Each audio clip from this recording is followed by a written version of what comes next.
true sign of intelligence is not information, but imagination. This is a quote I read every time I go to the principal's office, a placard on the wall, something that Albert Einstein said many years ago. But what our schools are doing today is filling our minds with information. The more you're able to cram, the better student you're supposed to be. The system, with its strict curriculum, timelines, and cut-off expectation, throttles us. They are not giving us a chance to create, innovate, and discover a world which is yet lying unexplored before us. By restricting our thoughts and ideas, it is as if everything known to man is all that exists and has already been discovered. Not true, I'm sure.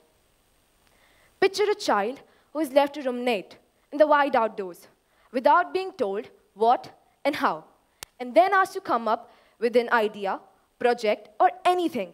You won't believe the enormous amount of creative ideas he'll come up with. There must be a scope for this kind of ideating in the school schedule and curriculum. We don't want a generation of photocopy machines, but a generation of innovators. For this to really happen, the policymakers should really work on a paradigm in curriculum design. Generating creativity and imagination should become the objectives of teaching in classrooms. I've heard of Bloom's taxonomy that my teachers speak of during lesson planning. Does it have room to include creativity? One must get this very clear. Imagination is not just limited to reading fairy tales or dragon tales. It is something far beyond this. Imagination is something that has created the world we now live in. All the things which we see around us were first someone's imagination. They were first built in their minds and then brought to the real world. Do you think all that can be created is over and done with?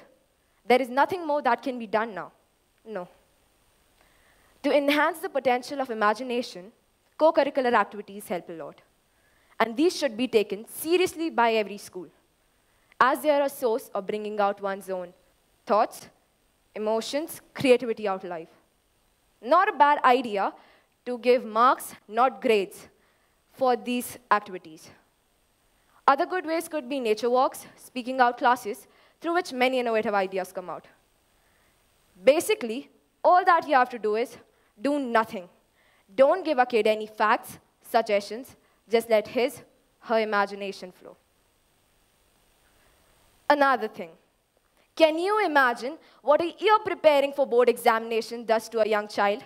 The stress and strain of long, boring facts and figures, worksheets, mock papers, and parents breathing down your neck. We are tiring our brains on a huge scale. That's why I feel taking a break of a year or two after class 10th can be a great idea. Let's call it Take a Break and Grow course. The educational system should now be shaped in such a way that if a kid plans to take a year off, he or she should be permitted to have the option to do so. Just as the students in the US have the option of going to grammar school and high school. Those who don't want to pursue university go to the high school and complete their education. We in India must get the option of taking a year off to pursue an interest like music, dance, drama, social service, or anything that they wish to do, even an internship in their chosen future plan. Think about it. Believe me, it will be a great thing.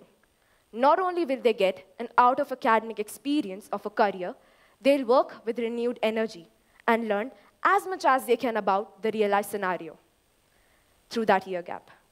They would even be able to gain a certain amount of maturity. This is an experience that school counselors, in concurrence with parents, should help students achieve placements. But for this, as I said, parents have to remove their blinkers and think progressive. Wait a minute, I know what you're thinking. Let me put it straight here. It doesn't make any difference if you take a break from academics. If you are able to learn something out of it, is something positive is coming out of it. And I even know most people sitting over here won't agree with this idea. Because we Indians, for generations, are said to believe that we must follow a certain fixed career path. And that is, first you need to complete your schooling, then college, afterwards job, and then retirement. That's it. But that's not how it should be. Learning has no age limits. Then, and one more thing, by taking a break, we'll only get a fresh perspective. Then, we'll have new discoveries, more ideas, more entrepreneurs, and more of everything. For any new idea to ferment, one must take a step out of it and look at the things from the outside. Any takers? Thank you.